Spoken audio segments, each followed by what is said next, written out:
Make sure you guys hit the subscribe button if you guys are enjoying the content that we're throwing up. And make sure you guys hit the like button if you enjoy the video. And yeah, let's begin. Okay, so we are picking up with the conclusion of Scott Snyder's Justice League, and there's actually a character that's going to appear that I want to draw your attention to. I think it'll give us some indication as to what's going on here, because if I'm a betting man here, I think this is how DC and Marvel's crossover event basically starts. Now, we'll kind of get through that, kind of talk about that as we go through this, but what this does is it picks up in the immediate aftermath of the last video that we did, right? The last issue number 38, where Martian Manhunter had basically returned. Now, in and of himself, Martian Manhunter wasn't really powerful enough to turn the tide of the battle, right? And we expected that. I mean, Martian Manhunter is a really popular character. A lot of people really like him, but he himself is not capable of doing that, right? Because they're facing off against Perpetua, the creator of the multiverse. And so Martian Manhunter is just like a stronger version of Superman. It's really what he is, right? At the end of the day, you compare them pound for pound. He's basically Superman, except he has telepathy, he can shapeshift, and he's afraid of fire, right? That's basically it between the difference between the two characters. Now, we know he's stronger than Superman because of the old Grant Morrison JLA comics, but at the end of the day, he's not powerful enough to turn the tide of battle on his own. What makes the Martian Manhunter important is that this war, this conflict against Perpetua, right? The idea of doom versus hope, which is really what this whole thing has been about, in terms of the power of doom overtaking the power of hope, or vice versa, is that it's a battle over the souls of men, right? That's really what it is. It's one of these things where this isn't really a conflict that Justice League can win through sheer force. It's a conflict of what side are people going to choose, right? If people decide to choose the side of the Justice League, to choose the side of justice and to walk away from doom, then ultimately Perpetua will fall. Whereas if people side with justice, of course, the Justice League and the heroes will essentially win. And the Martian Manhunter pleads his case to humanity, right? And basically says, it's one of these things where we are all greater than the sum of our parts. As individuals, we're not necessarily strong, right? We're capable, we can do things, but what makes us powerful, what makes all of you guys powerful, is the fact that working as a cohesive unit, you can all achieve great things. It's really one of these things where, Perpetua kind of gets the upper hand on him momentarily, and it's one of the things where basically she kind of, reaches out to humanity at the same time and says like, no, doom is what matters. Doom is what will win, right? Like, you guys cannot possibly hope to defeat me, and even tries to use Lex Luthor as a pawn, right? And says like, tell them the truth, and at the end of the day, Lex Luthor's like, I'm sorry, and ultimately faith and justice were winning out in this particular kind of mental conflict. And so you have this kind of, debate, this kind of discussion going back and forth, not really a debate, but the Martian Manhunter continuing to kind of plead his case to people. We are all capable of great things. We as superheroes, we fight because you're people worth fighting for, right? Like, you are our heroes. We look at you guys and we see you as our heroes. You guys see us as heroes, but it's the opposite way. It's the other way around. And so where he pleads his case, he continues on over and over and over again. At the end of the day, doom wins. That basically humanity turns its back on heroes. And it's one of these interesting things, right? Because leaving my own opinions out of this really is kind of a critique on society, right? It literally is a social critique that humanity and, chose individuality and it chose doom over the superheroes. Now, the reality of this is this choice was long in coming. It was something that ultimately would have taken place. And the reason why is because when you're various members of humanity and you look at superheroes, yes, superheroes do good things, that's true. But what you see is conflict. You see heroes fighting villains. You see cities getting destroyed. You see collateral damage. You see people kind of asking the question, why do we need heroes at all? But the real big thing here is that people are basically reaching down and looking to their most base desires. They're not really looking at what they can achieve. They're looking at what they are in the here and now. And that's one of the things that's kind of intriguing, because it's easy to paint humanity as villains, right? It's easy to look at this story and to say, okay, the true villains of this story are people. It's the average Joe, right? It's the average individual out there who, if given the choice, will always choose the worst version of themselves. And people do that because it's easy to do. It's much easier to just give up than it is to keep trying. It's easy to say that, but the reality is that when it comes to humanity, that the overriding factor here, the overriding thing is fear. And that's ultimately what was being fed on by Perpetua. That's ultimately what was really being fed on by her and the forces of doom, is the fear of people, that people were afraid. But the funny thing about this is that when Perpetua really kind of chimes in, what she says is that this is all going exactly the way that it was supposed to, that everything that's transpired has transpired exactly because she wanted it to. She wanted the Martian Manhunter to plead his case to humanity. She wanted all of this to take place. Everything that's happened has happened according to her design. And she knew that ultimately humanity was going to choose choose the side of doom. And the reason why she makes this argument, or at least it seems like the reason why she makes this argument, is because all of this exists partially because of Perpetua, right? Perpetua had her version of the multiverse that existed, and it took the Monitor and the Anti-Monitor and the Forger of Worlds to team up and basically imprison her inside the source wall and then recreate the multiverse as it exists right now. But all the inhabitants of the multiverse, all the humans that exist out there, are basically branched off in some form or fashion of humans or Martians, right? Every single entity that exists out there is branched off of either humans or Martians, because at one point in time in the multiverse that Perpetua created is that you kind of had apex predators, right? Humans and Martians were a singular entity. And so when this was kind of wiped away, when they ultimately split, it was wiped away and then all new life was created in this multiverse. The apex predators were basically split, right? So every iteration of a Martian you see is based off the original Martians, and every single human that you see is of course based off humans as they were split, as they were previously apex predators. And so what this means,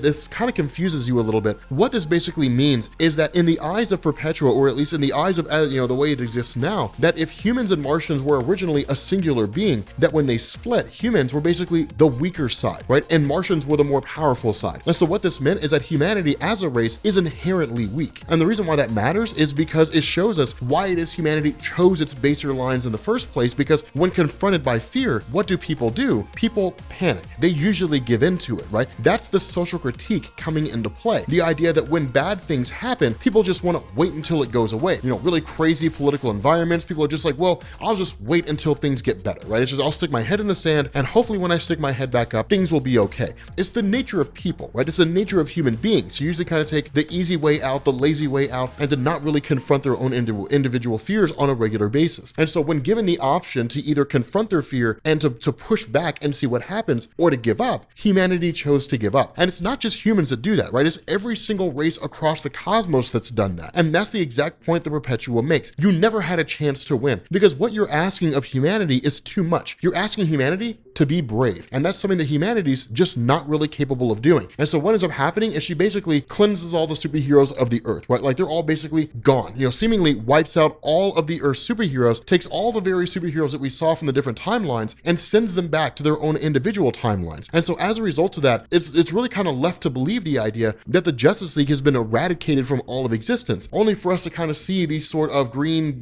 particles more or less coalescing, and then the rebirth of the Martian Manhunter. And when the Martian Manhunter arrives on the moon completely clad in black, he reaches out with his telepathy to try to communicate with Earth, but he can't, right? He can't talk to Earth, anybody. He's really just kind of in isolation. And then he's met by the other members of the Justice League, and they're like, we don't really know exactly what's going on, but they cannot hear us. The indication seems to be that they've basically been without their powers. The only person with that being the case is of course Hawkgirl, because she has physical wings. But Superman doesn't really seem to be able to fly. Green Lantern, John Stewart doesn't really have his ring anymore. It seems like none of them really have their powers or abilities. Superman actually tries to fly and just lands back down on the surface of the moon, right? So he doesn't really have his powers anymore. And it's one of these things where John Jones kind of internalizes that and says, I saw all this coming. I knew this was going to happen. I knew we were going to lose, only for the group to be met with the arrival of the Quintessence. Now, the Quintessence is in a lot of ways a stand-in for the Skyfathers from Marvel Comics, right? In Marvel Comics, you've got the Skyfathers, a council of godheads, whatever you want to call them, but it's like Odin, Zeus, and all the various earthly cosmic entities, or I guess, godly entities that exist out there. In DC, this is kind of a larger, in terms of the role they play, right? Like the Phantom Stranger isn't a god people pray to, right? Shazam is not really a god that people pray to. Highfather isn't a god they pray to or anything like that, but Hera is, right? She's a goddess that people pray to. So it's really more of just really powerful entities. So it's not a direct, it's not a lateral comparison, but it's comparable. But one of the things that I want you to kind of notice here is that you have the Wizard Shazam, and the Wizard Shazam does not look like the New 52 version of his character. He looks totally different. He looks like the classic version. That kind of begs the question, if the Quintessence is universal, meaning that every universe has its own version of the Quintessence or appears to, then why does Shazam appear differently here? The difference, and this is where things get a little murky, is Highfather, for example, is a multiversal character, right? In all the multiverse, there's only one Highfather. That's why things are kind of murky for DC, because their multiversal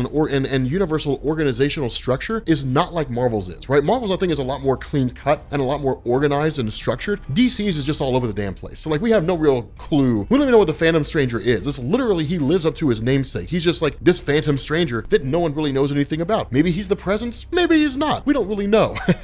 He's just the Phantom Stranger, and like, he's really powerful and he can do some stuff. The Phantom Stranger Explained. That's basically what that is, right? And so because of that, the Quintessence basically reveals to the Justice League that the intention of Perpetua was to actually wipe them all out. It was to destroy them and remove them. But what they've done is essentially pluck them out of reality, right? So technically they're in the universe, but they're out of phase with everything else, right? So if you were an astronaut looking at the moon, you wouldn't really see them right now, right? Because they're kind of out of phase with you. They're not really in reality. It just looks like they are. And the reason why the Quintessence did this is because there's kind of this hidden truth across the multiverse that nobody seems to be aware of and nobody seems to know about, right? This truth of the multiverse that is yet to be revealed to everyone. And because of that, the Justice League are in a position to where they can go find that hidden truth and reveal it to everybody. We don't know exactly what it'll be, but we kind of get these small little things here and there. The character of Leviathan, the events of Doomsday Clock. One of the funny things about Doomsday Clock is it doesn't really look like we're given a definitive answer when Doomsday Clock takes place in relation to this. The fact that we're shown a panel from Doomsday Clock seems to show that like it's already happened, but like we don't really know if it's in the same universe or not. That's the confusion behind all this. We don't really know how all this kind of ties together. But with regards to the Wizard of Shazam and looking at him, I would argue that this probably takes place in a different reality. Like that's my knee-jerk reaction is essentially Scott Snyder's run takes place in a different universe. I don't know, right? We're not really given a definitive answer. We're left to believe it's in the main DC universe, right? I mean, there's really been nothing to indicate that it's not in the main DC universe, but essentially a kind of doors open up, right? And a kind of statements made by the Spectre. You guys can enter into this space and you can pursue this hidden truth, but understand if you find the answer to it, that it'll change everything, right? It'll completely alter and change everything. Now, what you end up having is the Justice League racing into this kind of doorway, and we kind of have to wait and see what happens next in Greg Capullo and Scott Snyder's Metal. But my perception here, this is kind of my thought process here. We know that Marvel and DC are going to crossover. We know that Perpetua was sent by basically the judge of the worlds, right? The cosmic judges, more or less, to create, you know, the cosmos, to create a multiverse, and then all the universes that exist within that multiverse. That means there are multiple multiverses out there, right? Because one of the things that was established here is that Perpetua was just one of many individuals who were sent out there into this massive chasm, this massive void of whatever this space was, and then was told to create multiverses, right? So she made her multiverse, other beings made their multiverses, and Perpetua seemed to be the only one who wanted to use the individual she created in her multiverse to destroy the cosmic judges. My argument here, my thought process here is the One Above All in Marvel Comics is kind of an equal to Perpetua, right? Like the One Above All was sent by the cosmic judges to create the multiverse, and so it's there now. That's kind of how it oversees everything. I mean, that's kind of my thought process. Reconciling that with the knowledge of the One Above All and how its role functions within the greater Marvel landscape is going to be kind of tough to do because the One Above All is so ambiguous, right? To this day, including Jim Starlin's Infinity finale, the One Above All I think has made 18 or 19 appearances in Marvel Comics, if that. It's been referenced more times, but no, not even 18 or 19. I think it's in some form or fashion, it's made 18 or 19 appearances. In terms of actually showing up, it's shown up like 3 times, right? That's the only time I'm aware of. There was a time in the Fantastic Four when it appeared to the Fantastic Four themselves and looked like Jack Kirby. The second time when it appeared to Spider-Man, and then there was a third time when it told Adam Warlock in Infinity finale that it could be the New Living Tribunal, and then it made Adam Warlock in the New Living Tribunal. Those are the only 3 times I'm aware of it actually showing up, right? So the One Above All is ambiguous as hell. And what better way to kind of basically establish this secret truth, this hidden truth, is that there are a slew of multiverses out there, and the Marvel multiverse is one of them, than to basically say that what you have here is the One Above All creating its multiverse around the same time that Perpetua created it, and basically having like all these different giant multiverse concepts crossing over with each other. I don't know, right? I'm grasping at straws here, folks. I don't really have any definitive answers. I'm just kind of spitballing and theorizing as best I can, but it's a cool idea, right? It's a cool concept. But either way, it's an interesting end, right? Because what we do is we're going to jump over, or at least when this ends, you go into Robert Venditti's run. As far as I'm aware, it's not going to pick up from this, right? As far as I'm aware, this whole thing right here is going to pick up with like Metal from Scott Snyder and Greg Capullo. I don't know what Robert Venditti's run is going to look like, right? I'm kind of curious myself. But with that being said, guys, we're going to bring this video to an end. If you are new here to Comics Explained, make sure you guys hit the sub button to become part of the Rob Corps. If you guys enjoyed this video, make sure you drop a like, and I will catch you all later. Peace.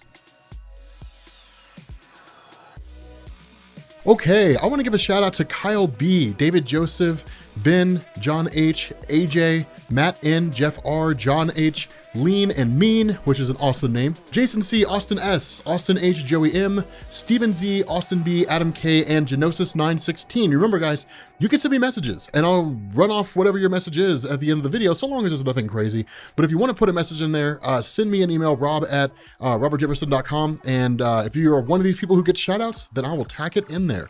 And yeah, thanks for watching guys.